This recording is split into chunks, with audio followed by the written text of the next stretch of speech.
Hi everyone, welcome to our Learning How to Crochet series. I'm Mehreen, the owner of Mehr Designs.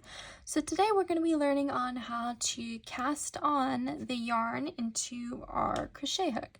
The way to do that is to create a slip knot. Now I'm going to show you two different ways on how to create a slip knot, and it's your choice on which one is easier for you. You can use that way to cast on your yarn onto your hook. Now the first way that I'm going to show you is we're going to have the end of our yarn that's not connected to the ball and the end that is. So the side that isn't connected, we're going to lay it across our index like so, and we're going to grip it with our thumb and our index finger. The side that's connected to the ball is going to be furthest away from you. We're going to wrap it around.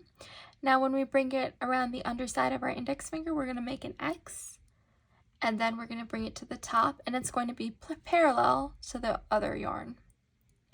Now once you do that, we're going to bring the front loop over the back loop, and as you can see the back loop through the front. Now we're going to pull the back loop through the front loop, and it's going to create a slip lip knot. Now if you want to tighten this, you're going to pull both ends, and the slip knot will get smaller, and you'll see that loop getting smaller. Next thing you want to do is you're going to put your crochet hook through the slip knot, and you have just casted on your yarn onto your crochet hook.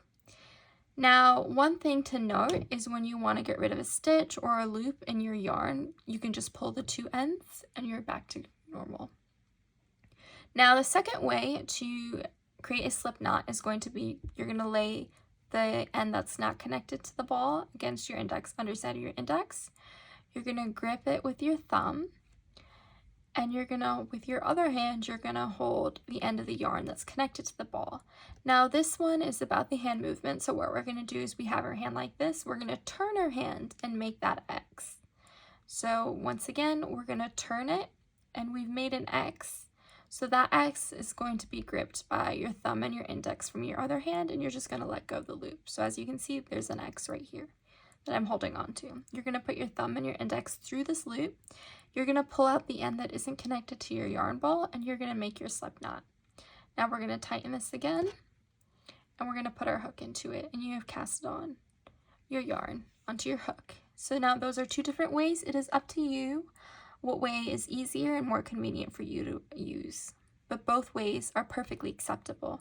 Now one thing to note is when you are tightening your slip knot, you don't want to make it too tight to the point that it does not move.